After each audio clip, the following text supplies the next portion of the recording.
true crime podcast where best friends and next-door neighbors, Willow and Lillian, spill the tea on murder, mysteries, and other things that go bump in the night. So get your favorite teacup ready, and let's get into it.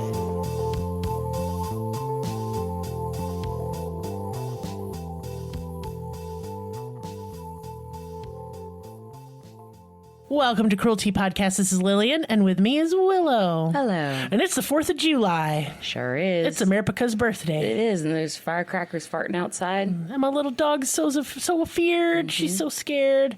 And I keep forgetting that it's the 4th of July, so I'm like, who's shooting? Yeah. Oh, it's stupid. But anyway, I hope you're staying safe and eating barbecue and having a good time. Yes. We didn't do... I had hot dogs tonight. Did you? Mm-hmm. I'm making smothered burritos. Oh, yeah. Yeah. All right, I'm getting weird, so I'm going to quit. Hey, it's our first episode of this month's new theme, which is medical murders. And these are all terrible, as I have learned in researching some cases. Yeah, and thank you. Shout out to our patrons for voting on this month's theme. Mm-hmm. Yes, we appreciate it very much. It should be interesting. Yeah, I really like that we started voting because now I have nothing to plan for, and I really like that. Like, I am a by the seat of my pants type of gal as well. Yeah. The ADHD in me really appreciates the randomness of this, so it helps a lot. So, what case are we covering? So, yeah, I thought it would be appropriate to cover one of the world's most infamous doctors, first and foremost, and kind of get him out of the way.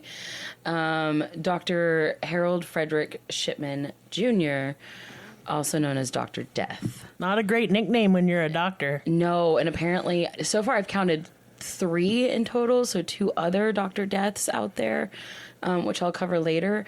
And I'll keep looking to see if there's any more because, whoa...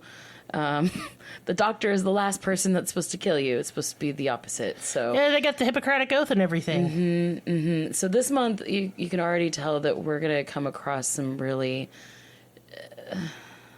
uneasy feelings. It's not good. No. So yeah, trigger warnings in this case is... And I will take, hold on, real quick aside. I have health anxiety, and also known as hypochondria, and I have since I was a wee Lillian. And so sometimes I know that medical talk can be upsetting and kind of exacerbate that. So self-care, if these are not for you, we understand, and you click away, because I don't want you having a bad time. Yeah, and if talk about elderly people, I know it's the holidays and stuff. I know a lot of people are hurting, so if that triggers anything, that is going to be a topic of this episode. Also, drug use. I do mention it. So just be aware. Take care of yourself first and foremost. But yeah, so this Dr. Death, Dr. Shipman, his death toll is believed to be one of the highest in the world. He has a death toll reaching up into the 200s of suspected victims. And it could be double that. We just don't know because of lack of evidence. But it is suspected that he has killed much more than we can think of or can imagine right now. Wow, so that's really it's intense. really terrifying. So just keep that in mind. There is no way for me to respectively, one by one, go through each and every victim and tell their story and tell who they are and how wonderful they were. Unfortunately, I just don't have the resources and time to do that like I would want to. But in the show, in the case photos on our Patreon, and maybe if we can fit it on our Instagram, I will be posting like screenshots of, their names and kind of like a brief mention of their story, just so everybody's accounted for and everybody gets, the right recognition that they deserve. There was proper respect. For going absolutely. through what they went through. Absolutely. Yes. I can't imagine being a person in this small little town and especially in the same like victimology, just one by one seeing people just like you going and realizing nobody's giving a shit and there's nothing you can do about it and you're just kind of waiting. Yeah, that's really terrifying. In the 200s, that's a lot in a small community. It really is. So yeah, just kind of keep that in mind in the background. There's no way for me to really hash out exactly what these victims were feeling in an hour and something episode, but it's a very large case is what I'm saying. So yeah, he definitely would have continued killing. This number would have definitely been much bigger had not one of the victim's daughters been concerned about her mother's mysterious death. The former mayor of the city of Hyde, Kathleen Grundy, and the city of Hyde is where most of this case takes place.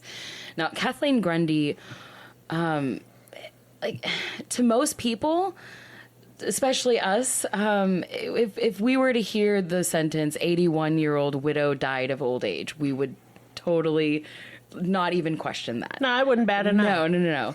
And most people wouldn't either.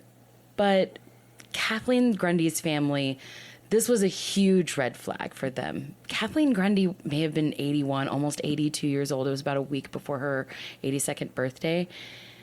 She was so healthy. She was way healthier than most people. Most people decades younger than her. Definitely healthier than me. She was extremely active. She went on walks daily. She got up at the ass crack of dawn, and was constantly serving her community day in and day out. She had time for everyone now that she had retired. And so she was seen around town a lot. She was working at a lot of different charity houses around town and just literally just serving her community all day.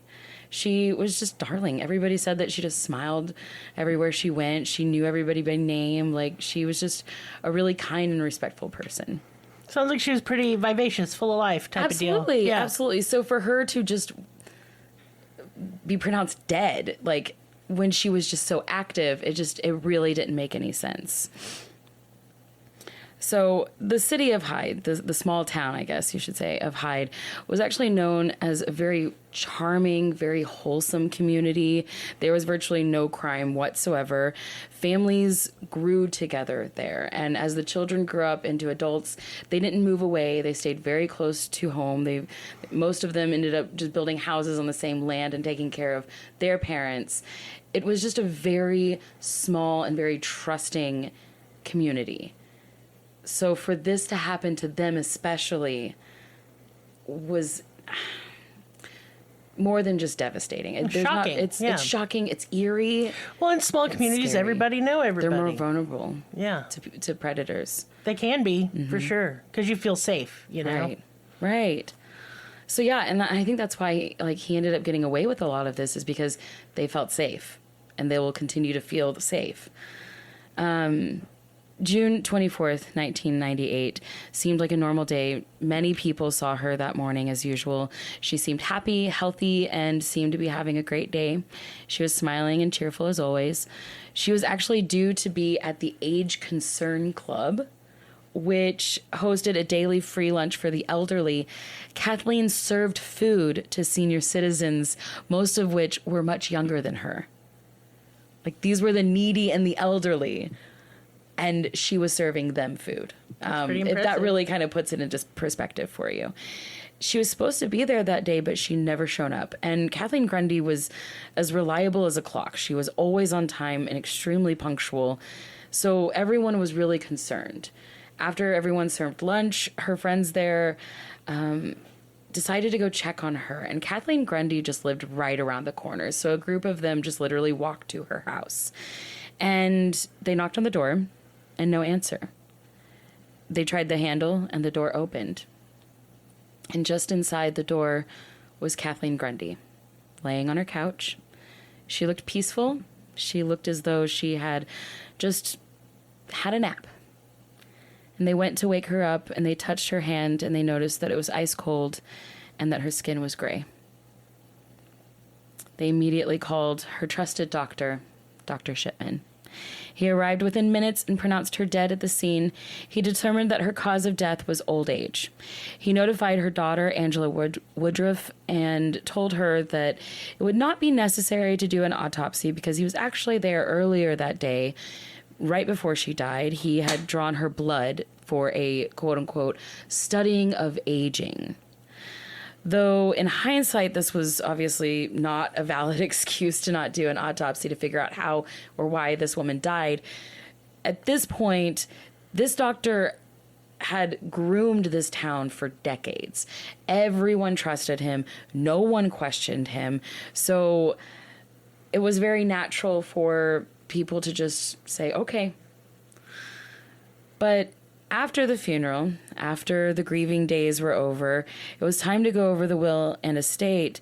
Kathleen's daughter, Angela, was actually a solicitor and ran her own firm, which that firm actually took care of Kathleen Grundy's estate. Now, after she died and after the funeral, they got a new will and a letter in the mail. And this whole thing seemed extremely sus. So first of all, it was typed, and Kathleen was very adamant about important documents being written in her own handwriting. She refused to type documents, especially if they were important. And it was noted that she probably didn't even use a typewriter or have one at her, available to her in her house. So the fact that it was typed was red flag number one. Also, as soon as Angela saw this document, she knew it was fake. It read, quote, "I give all my estate, money, and house to my doctor. My family aren't in need, and I want to reward him for all the care he has given to me and to the people of Hyde.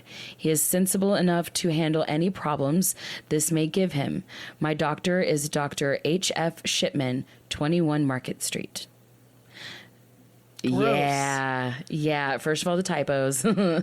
Also, some words were misspelled and just really bad grammar. There was also an additional letter separate to the will addressed to her solicitors that read, quote, "I intend to make an appointment to discuss this and my will in the near future. Yours sincerely, K. Grundy." And yeah, it just... her signature wasn't even the same. It was grammatical errors.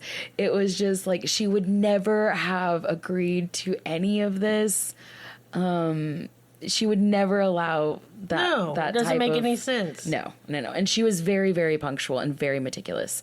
Her daughter, Angela, even said later in the trial, quote, "My mother was a meticulously tidy person. The thought of her signing a document which is so badly typed didn't make any sense. The signature looked strange. It looked too big. The concept of my mom signing a document, leaving everything to her doctor was unbelievable. Like, absolutely and completely just unbelievable and ridiculous. Kathleen would have left most of it to her daughter and her two grandsons, who were now in their 20s at this time. She would have also left a bunch of money to her communities and charities around the community and people that she cared about. She was very active. She had active and meaningful relationships with many, many, many people. She wouldn't have just not given any of them parts of her estate or her assets. And also, she had two houses, not one. She had two. And in the will... And wouldn't she have fucking known that, you know? Yeah. Okay. Yeah. So, yeah, it said, that she left over $400,000 to the doctor, and it just, no, this was not right. And so Angela immediately called the police, and they opened an investigation. Dr. Shipman denied everything and will forever deny everything. He later said that Miss Grundy borrowed his typewriter all the time, which nobody could account for that. But yeah, that's not really like her. And he also denied ever seeing the will, which they got his fingerprint on the will. Good job, buddy. Yeah. They exhumed Kathleen Grundy's body, and it was found that she had died of a morphine overdose, administered within 3 hours of her death, approximately around the time that Dr. Shipman was due to be at her house drawing her blood. Gotcha. Which there was no sound medical reason why she was even getting her blood drawn. He just made that shit up to kill her. Yeah, exactly. Yeah. So police went to Dr. Shipman's house and conducted a search and seized tons of medical records, a collection of jewelry, an old typewriter, later proven to be the typewriter used in the forgery of the will. One of the letters was slightly askew, and forensically, you love that whenever that happens. So they actually like went through and retyped the letter, and it was verbatim, like exactly. I mean, it was obviously that typewriter, but I like how they do that forensically. So police began to go through the medical records and soon realized that they were likely dealing with way more than just one victim. They started with the victims who had not been cremated, which there were 9 of. 9 non-cremated victims. That's so many. Out of hundreds. Did he push for them to get cremated? Oh yes. As much as humanly possible. Yeah, he would like make up reasons why they should be cremated. He would always try to convince families to just cremate their loved ones and not do autopsies because they died of natural causes. And why would you want to spend all of that money? And you could have a piece of them in your household right there. Gross. Yeah, it's just real gross. Yeah, he would, and it was always be he was able to write their death certificates. So it was always something like of natural causes, like a heart attack or old age. Right. No need for any of this because it was old age, obviously. Right. But it just doesn't make any sense because literally all of them were found in such a peaceful state. That wasn't a heart attack. Heart attacks are painful. You're like riling around in pain. Like, there are select few, like widowmakers, that'll take you out without much suffering. Not that many. Not that many. No. Dr. Shipman would present the families with their loved ones' medical records and that had backed up their cause of death. So he would actually forge their medical records after they died, so that way it looked like they had all this past, like, reasons why they died. It would basically back up his death certificate that he would write them.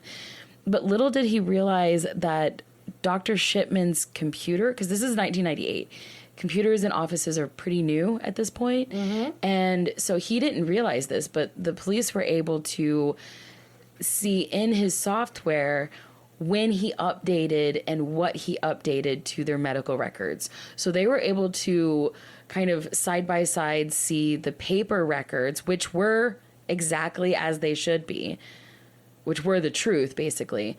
And then see how the computer records matched the paper documents up until the day they died. And on that day, all of the past medical records would change in order to accommodate the death. Wow, they really got him.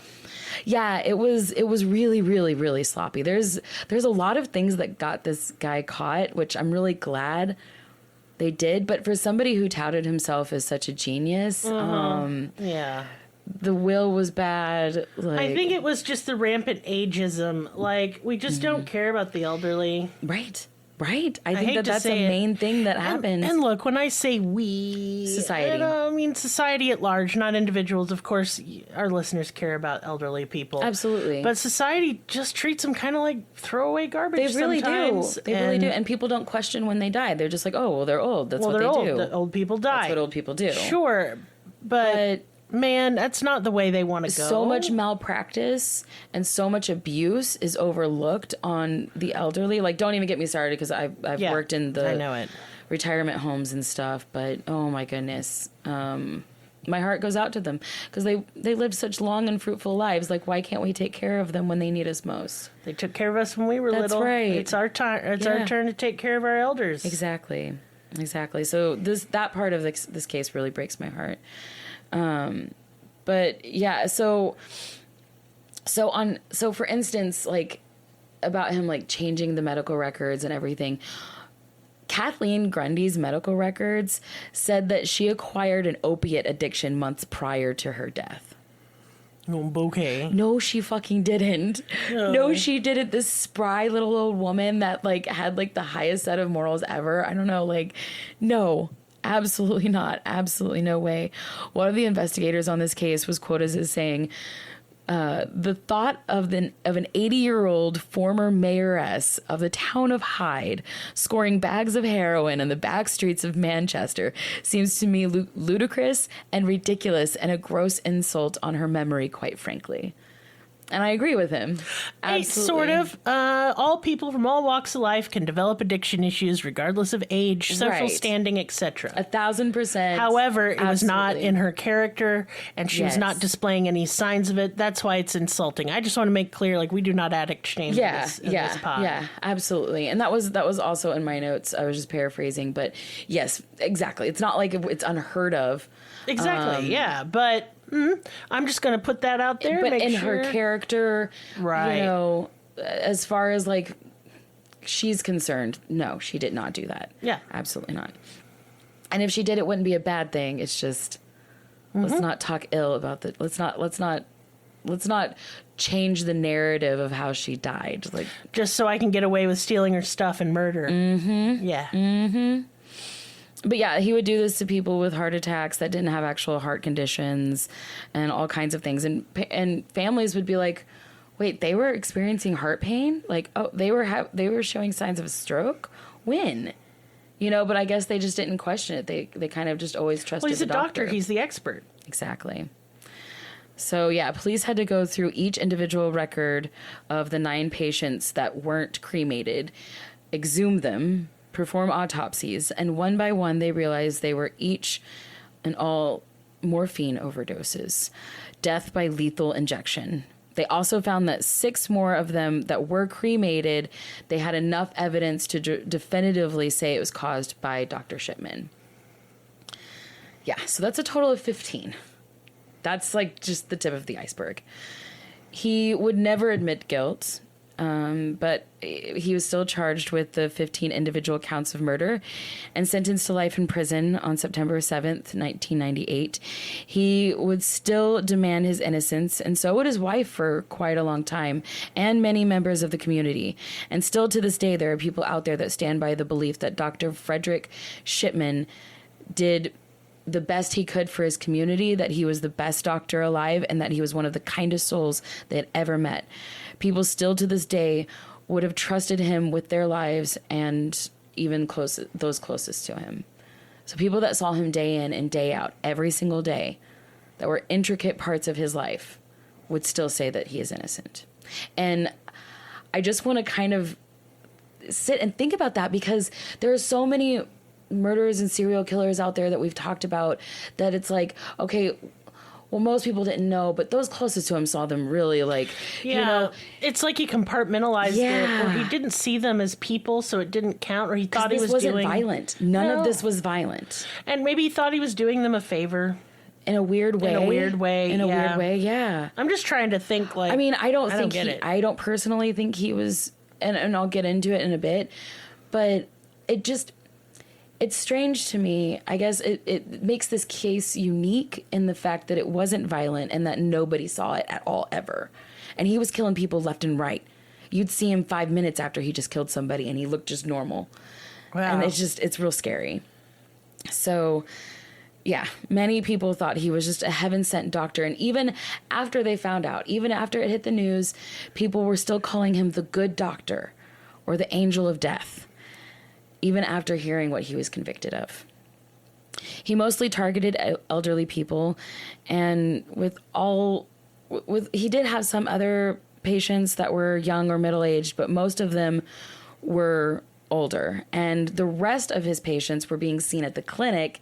He was seeing these elderly individuals at home making house calls.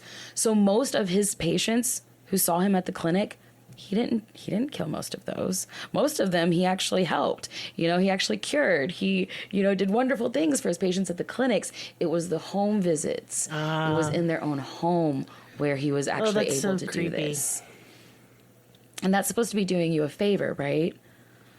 Mm-hmm.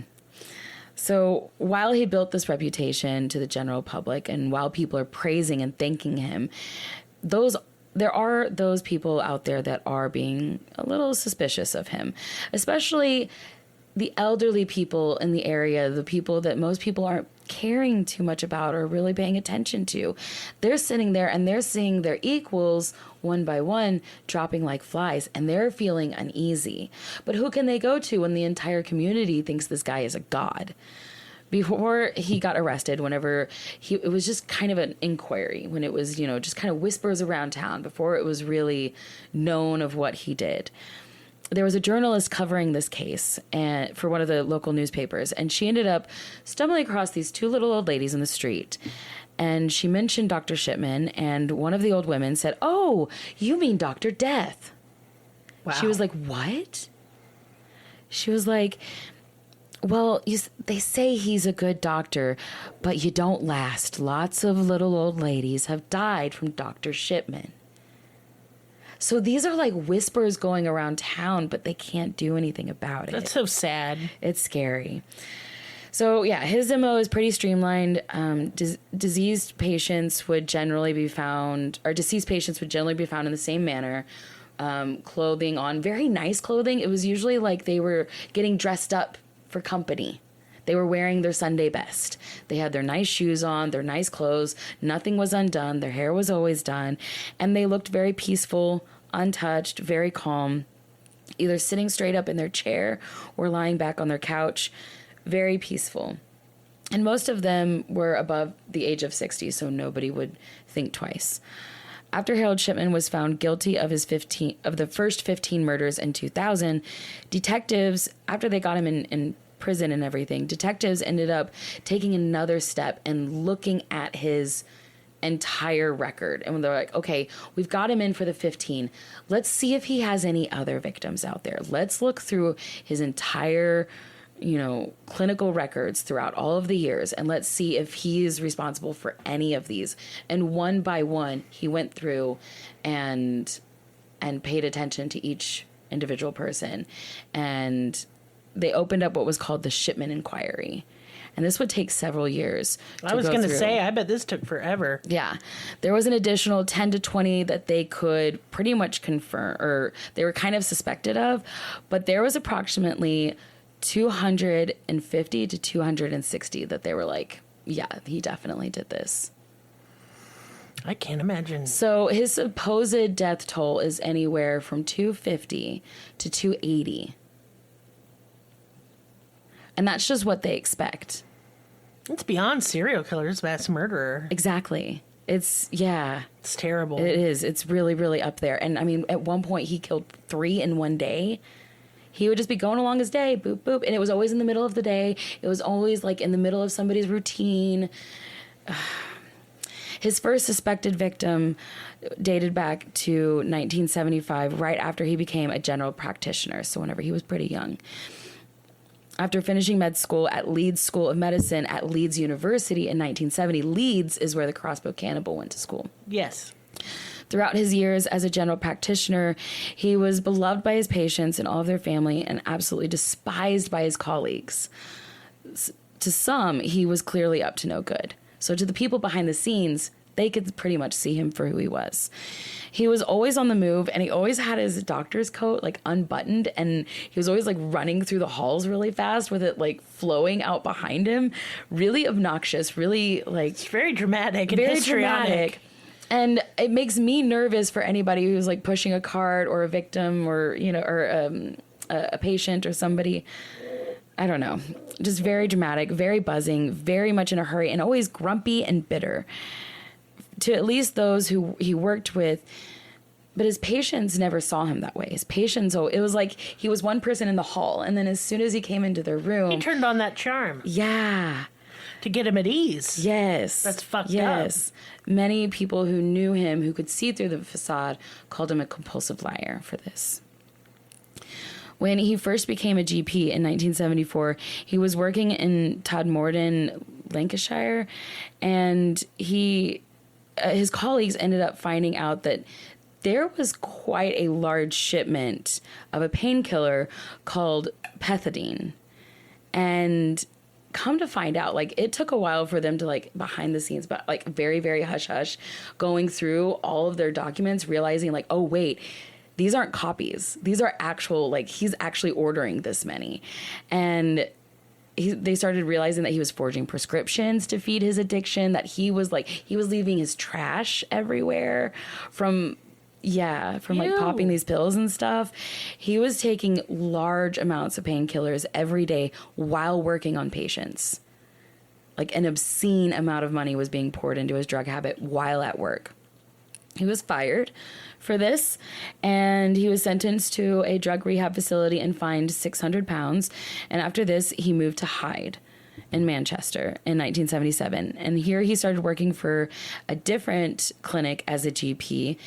He actually got this job by being brutally honest. He was basically really upfront and was like, hey, I just got out of drug rehab for being addicted to pharmaceuticals. I know that really looks bad, but I'm here to say that I am clean and I would like to move forward and be the good physician that I am. And they were like, okay, yes, now that you have been upfront with us, I believe you, even more. And it's just one of those manipulation tactics that really gets to me. So, yeah, he would end up working here for about 15 years, which is a very long time to be at one place. And only here, instead of using drugs, which he completely quit his drug use, but he would kind of transfer that high seeking into basically getting a high from ending the lives of patients that annoyed him. He despised the elderly. He thought that they were annoying. He thought that they were taking up resources. He thought he thought a lot of really terrible things about elderly people, and he would get really annoyed by them over very little things. Very strange little things. And he would basically just, if he got annoyed or he would just wasn't having a good day, he would make an excuse to go draw their blood or give them a dose of medicine. And he'd be, on to the next house call. That's so fucked up. Extremely heartless. Extremely heartless. So when in 1993 he decided to open up his own practice, he had gathered so much of love and admiration from the town of Hyde that whenever he opened up his own practice, there was over 3,000 patients on his roster. So out of 3,000 patients, he's doing good to all of them. Of course, if he's buttering all of those 3,000 up, they're not going to notice the 200 gone. It's sad. It's sad to say that they just went unnoticed. It's terrible. It was only a span of 5 years. That's the kicker to me. 5 years. Yeah. Mm-hmm. That is a lot of murder in a short period of They time. just thought that those elderly people were seeking the best doctor that they could handle their end of days. That they were going out with the best they could. Yeah. Wild. And if you were to see a picture of this man, you would probably think the same. He looks very jolly. He has that, perfect doctor's beard with the lab coat and like a kind smile and like smile in his eyes. And he's very well spoken and he seems very trustworthy. He kind of has like the whole gimmick going. Yeah. He's definitely somebody that you would trust on site. But there was something very deep-seated within him that he didn't really talk much about to anybody. Something that haunted him, and in my opinion, made him Dr. Death, who he became. Harold Frederick Shipman was mostly known as Fred or Freddie by friends and family. He had a very pleasant childhood. He grew up in Nottingham. He was deemed his mother Vera's favorite child, and everyone knew it. He was the middle child, but he might as well have been an only child to Vera.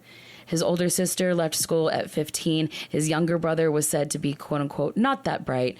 He was the only one of her children to her who showed any sort of potential in life. The only one who seemed, quote unquote, intelligent enough. Yeah. That's fucked up. I know, dude. I now. know. He gets a complex from her. Well, no shit. Yeah. He was pretty antisocial. His mother limited who he could play with based on their intelligence and standing because she didn't want her son to mess with the likes of them. He, all right. Yeah. He didn't seem to mind, though, because he focused all of his time and all of his effort into his studies, and he was very serious all the time. He got into the Hyde Pavement Grammar School, which was a very well-to-do private school, and he was mostly just doing this for his mother's attention. Everything was for his mother, for the admiration of his mother.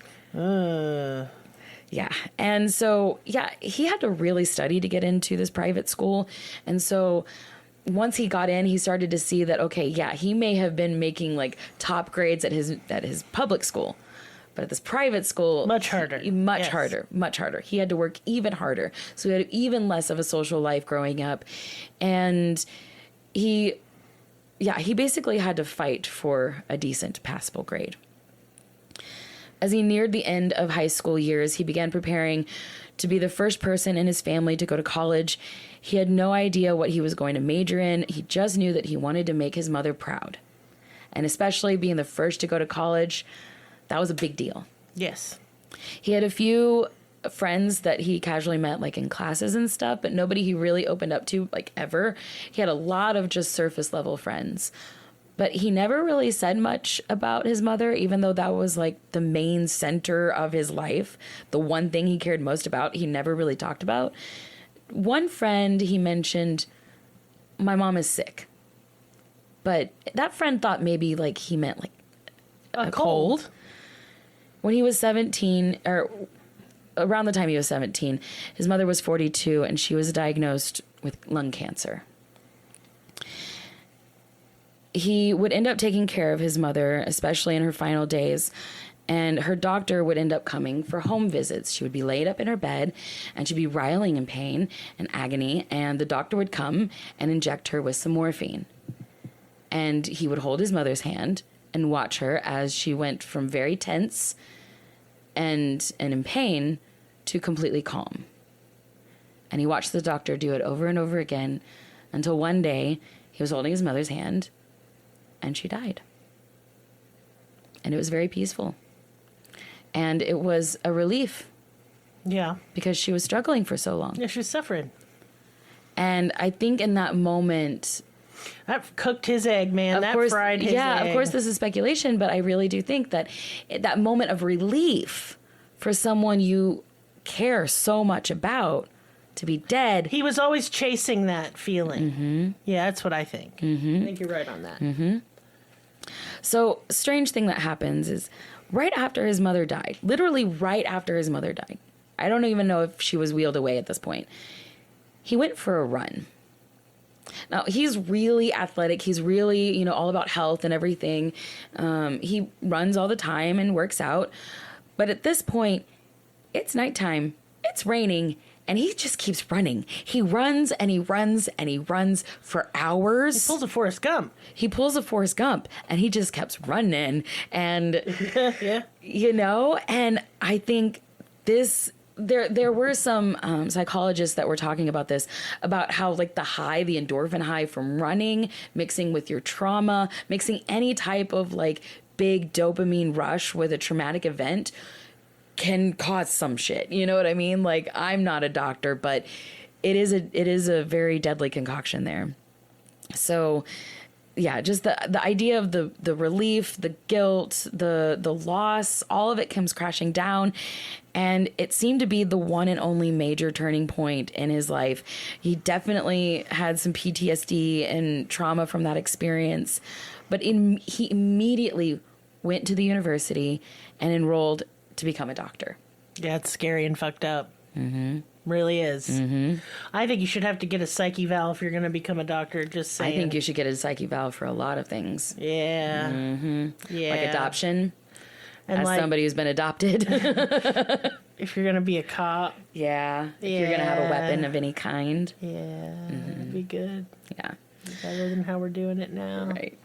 So, yeah. So it's heavily debated as far as who his first victim was, because lack of evidence, obviously. But a lot of people believe that his first victim was actually one of the first clients that he had, or patients that he had, whenever he very first became a GP, a 4-year-old little girl. Oh, fuck. She was very sick. She was dying.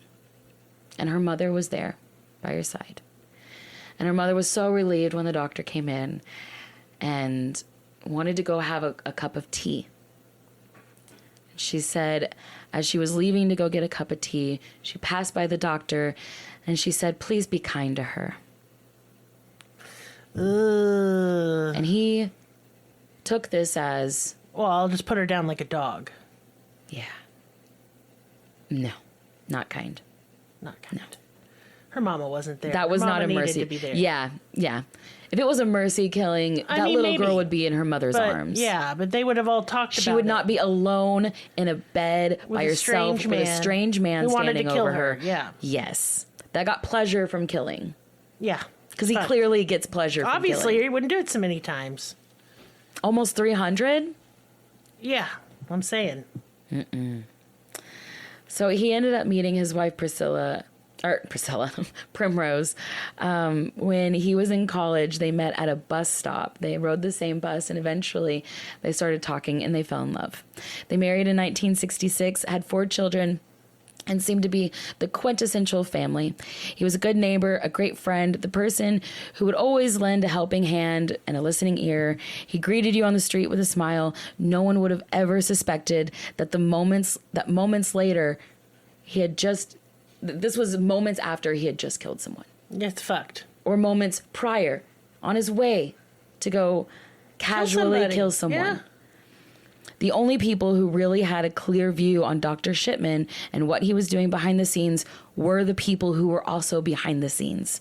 The people he worked with, the fellow doctors, the funeral directors, coroners, undertakers, pharmacists. All these people in the medical field throughout the area had worked with him. They all had their eye on Dr. Shipman. From the amount of morphine that he was bringing in to the amount of cremations that he was signing off on. He was clearly up to no good. The investigation into Miss Grundy's death was not the first time that police had looked into Dr. Shipman's practice. Just a few months prior, in March of 1998, leading up to this would have been the second inquiry. So the first actual inquiry was made by Dr. Linda Reynolds, who was a local GP. And she had her eye on Shipman for a while because she was a woman. And, no one listened to her. Because he was an older man. No, everybody told her to watch her mouth. Everyone told her to watch who she was talking about. Cool. Yeah. So she really had to gather enough evidence to back up what she was going to say. And she had to really wait on it and, wait to present this information. So she ended up taking what she had to the coroner's office and told the chief coroner her suspicions. And she said that she was noticing quite a lot of cremations on her list. And they got to talking over that list, and there was another coroner's list that was equally as long. So they were worried about how long the first list was. And it just doubled it. Yeah. And then it just doubled. So he has been going behind the backs of several different coroners signing off on cremations. And I cannot help but think about Dr. Norman Baker from the Crescent in Eureka Springs, because he did that. He would go to various different crematoriums. He would go to the different funeral homes, so it didn't look like he was unloading as many bodies as he was. Yeah. Yeah. He kept them in the cooler so he could kind of unload them gradually one while by still one. taking the money from people in town. We did a full episode on this guy pretty much, and I'll link it in the description so you guys can give that a listen. Yeah, but this guy really reminded. We both used to do ghost tours for the Crescent, and we talked a lot. We used to do tours about him. Oh yeah, and about Norman Baker, and this story just really. It's similar. Very, very similar. Yeah. So yeah, they said that they presented this information to the police. They were like, "Whoa, look at all these cremations. What the fuck is going on?" And the police said that they couldn't take any of the documents that they were given them. That they had to do their own individual inquiry and gather their own evidence, which is wasteful of time, but whatever. They did. I mean, that's what they have to do. I guess, yeah. But when they did, for some reason, the police were only given Shipman's half of Shipman's patient records. Oh, that wouldn't have shown all of them. It must have been like stored.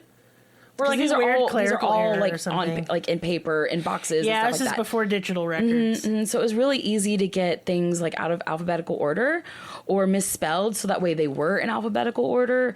So something happened, and the police only saw half of his medical records, and they're like, "What are you talking about? This guy just has a lot of clients, not clients. What's the right word? Patients." But yeah, they didn't see anything wrong with it. And the police were basically like, yeah, how dare you talk about him like that? Like, you better watch what you say. Oh, the vindication she must have felt later. Right? Dr. And Shipman, the sadness, too, because she could have saved lives. Sadness, because 3 more people died after this. Yeah. 3 more people. Mm-hmm. So, yeah, he ended up being sentenced in 2000, and pretty much immediately after that, they started the Shipman inquiry and started kind of figuring out exactly what the death toll was. Now, when he got put into prison, he, having to control everything is just who he is. He immediately started getting work on his life insurance. He immediately started to get to work on all these different things behind the scenes. He had about 4 years of preparation into it, and he worked everything out perfectly. He knew that he had bed checks every 2 hours, and he knew that all he needed was about 4 minutes.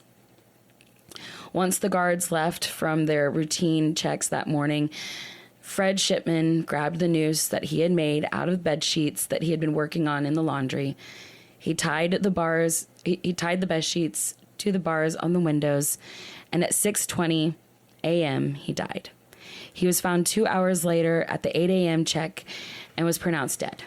Well, damn. Everyone was furious. Yeah. He literally clocked out right before he turned 60, so that way his wife would get the best bang for their buck with the insurance money. I mean, I'm glad for her. I'm sure she didn't know all this bullshit. She didn't. No. She didn't. And she actually ended up asking one of his cellmates, later on, like, hey, can you just tell me anything at all? Yeah, he's like a double life type of person. And he did not say anything to even his cellmates. I'm not surprised. He actually saved a cellmate's life, by the way. One of his cellmates was so fucked up about being in the same room as him after hearing of what he did that he tried to hang himself. And I forgot to add this to the trigger warnings. I'm sorry. We'll put it in the description. It in there, yeah. But yeah, Dr. Shipman actually cut him down and saved his life. And the guy was all surprised, and a lot of people are surprised about this.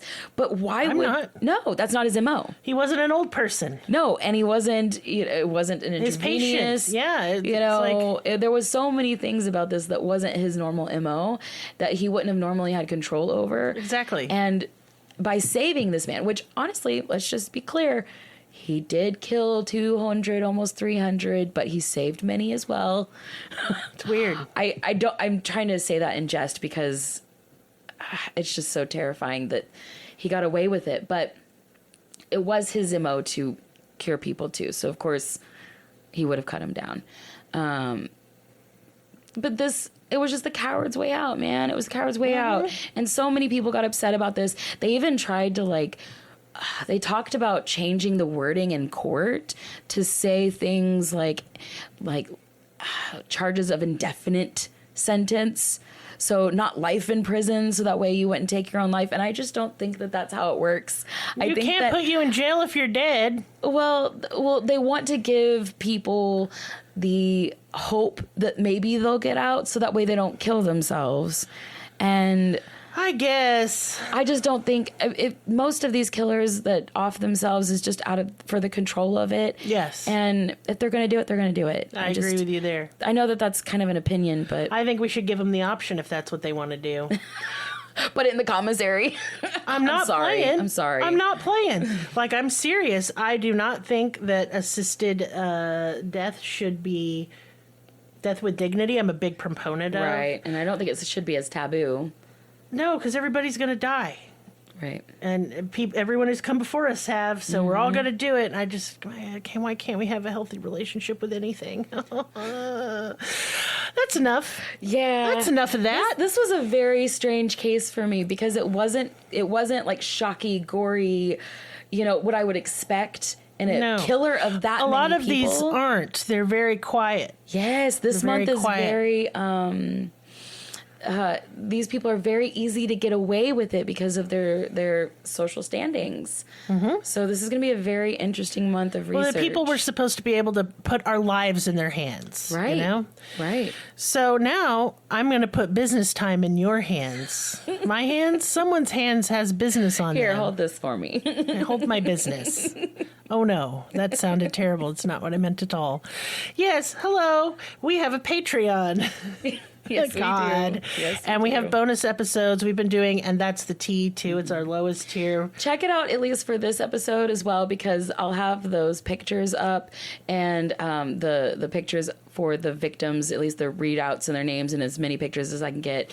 Just give them a moment. And since we didn't take those pictures, they're not behind a paywall. Our posts for the go along with the episodes with the case photos are free to the public to look upon. If you're ever listening to another episode, even if it's a later episode and you want the pictures for that, just go to our Patreon and type it in the search bar and it should pop up. Should, not always. The earlier episodes we couldn't really post pictures with. It was confusing. Were trying to figure things out, and the Patreon app is not user friendly. We didn't know. We didn't know, but now we know things. It's fine. And so, we do a weekly bonus episode. We have all sorts of fun stuff. We have polls you can vote on. And so you should go there. Some really cute letters and all kinds of cool goodies. Fun stuff, yes. And I'll be covering, I know you're going to be covering who next on Patreon? I'm covering the Yorkshire Ripper. Yeah, that one's bad. I'm covering some of the victims of Israel Keys. Right. And then I'm doing a kind of breakdown of the Scott Peterson / Lacey Peterson case because there's a big media push to make him look better because he's trying to get parole or a mistrial or something. He wants a new trial. I want to not have him do that, so I have no power, but I will at least be able to say here and lay it all out. I think it's going to be a really good episode. I've been researching it for literal months. So, yes, please stay tuned for that. In addition, I do tarot readings. What? It's true. I do tarot readings. I've been reading tarot for nearly 30 years. I have yet to read for anyone who said I was way off or that was BS. Usually there's some crying and there's some commiserating and it resonates. And that's what I would like to do for you. And so if you have some kind of weird question or you're feeling unsure about your life, it's just nice. It's nice to get one and be like, oh, the cards have called me out again. That's fun. Or if you have a friend that you need someone to be like, girl, dump him. Dump him. Yes. We all have that friend. We do. I'm that friend. I will do it for you. I will tell you. I'm always that friend. You're always the one that comes to me like, what? I'm like, the card said you're a bitch. I'm not that mean, though, actually. No, the cards always just tell me to get my shit together. And I'm like, it always does tell you to get your shit together. Literally, it's what the reading said last time. It was like, hey, you know how you're procrastinating? Stop. All that shit on your to-do list. Yeah, get that done. But wasn't it motivating, weirdly? It was. It was. It usually is. They're just kind of a great little pick-me-up and like a little mini self-care therapy session or something. They're very fun. Although I'm not a therapist, please don't sue me. But check that out. I will link to my page where I do that, or you can just straight up email me if you don't want to mess with pages, and we can chit chat, and it'll be fun. But other than that, I don't have anything left. I'm very tired. There's a lot of fireworks. I can smell my burritos, so I want to go now. It's been, y'all, I don't even know what's going on anymore, you know? It's hot. It's hot. I don't like the heat. How did we do this last year? I don't know. I really don't remember. Man, I blocked all of 2022 out. It was so traumatic. I mean, this year's going way better. Yeah, and it's way faster, too. It is flying by. I'm really ready for fall. I think fall is going to be our moment. I need the fuzzy sweater. I need you really want sweaters. The cozy blanket. I need pumpkin everything flavor, not pumpkin spice. Pumpkin flavor, like the pumpkin, actual pumpkin, the squash. And I will be happy. And I want the leaves. I want the apple cider and the donuts. That's what I want. Crisp air. Where you walk outside and you're like, oh, instead of going, I'm in an oven, I'm on fire. You're like, oh, how lovely it is to be alive. It's armpits. It's just Satan's taint, armpits. Full of mosquitoes and ticks. It's wretched. It's hell. And so I don't if you're not in Arkansas, lucky you. Unless you're in a hotter place like Texas. Alabama. Texas is rough. I'm sorry, y'all. Yeah. Everything's bigger in Texas, including the heat. Uh-huh. And it's just like teabagging y'all, and I don't like it. But I'm going to go now because I'm being weird. Nobody likes that. But hey, I love you guys. Listening. Thank you. And we'll see you next time.